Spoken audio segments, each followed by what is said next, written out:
And he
might study a topic, it would be a command, and that is to come down.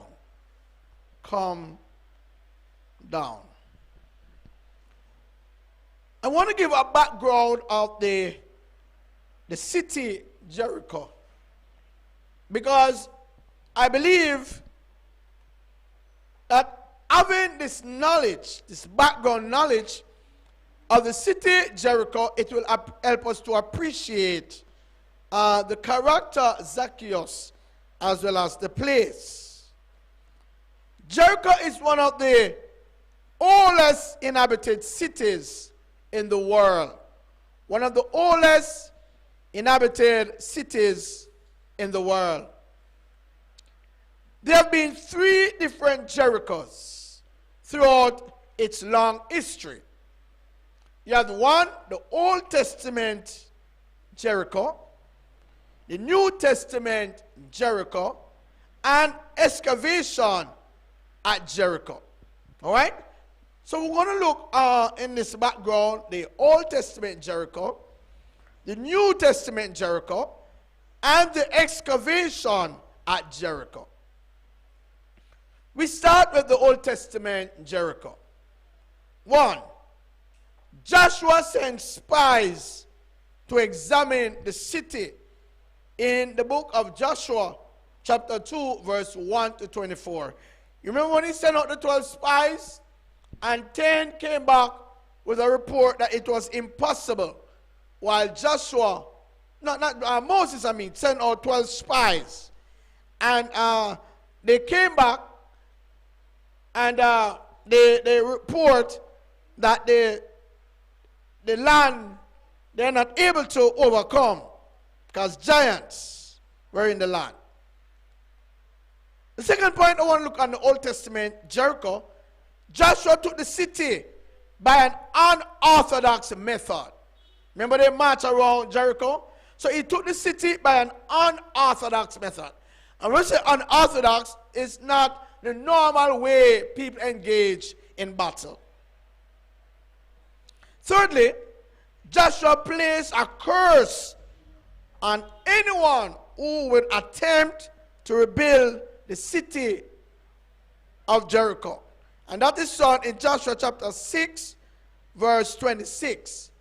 He placed a curse on anyone who would attempt to rebuild the city. Chapter 6, verse 26. And look at this, brothers and sisters, before I move on. It's so important, history is, brethren, because later on we're going to study, you're going to realize that someone suffered because they failed to connect with history. Moving on. Jericho was awarded to Benjamin tribe. It was awarded to the Benjamites. Fifthly, was incidentally mentioned in the reign of King David in 2 Samuel 10, verse 5. It was incidentally mentioned in the reign of King David. Point 6. Ahiel, H-I-E-L, Ahiel, a Bethelite, attempted to fortify the city, and Joshua's curse was realized. You see?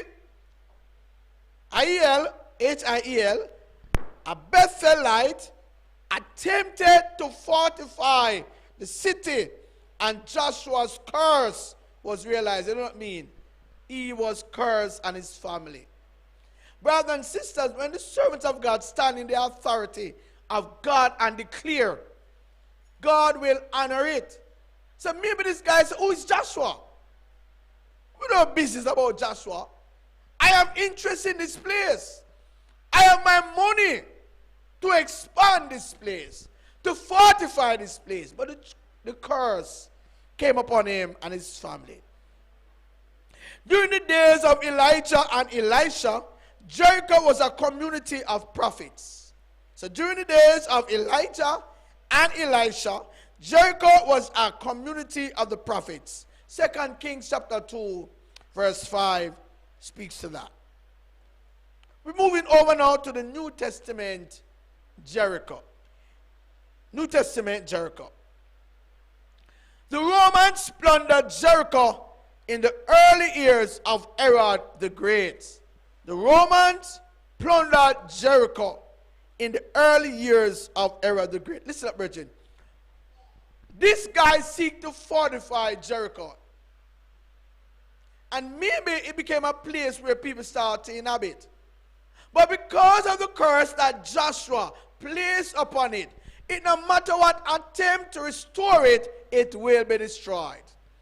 Brothers and sisters, for me, this is a note that you and I should bear in mind. If there's a curse upon a place, it doesn't matter how long, especially if that curse was not done maliciously, but was the servant of God, as the Spirit of God move upon the servant and make a declaration, God is going to honor it. I wanted to give a look at flip side before I move on. You remember the Gibeonites? Sackcloth. And they put stale bread in the sack of their horses. And they rode out and met Joshua.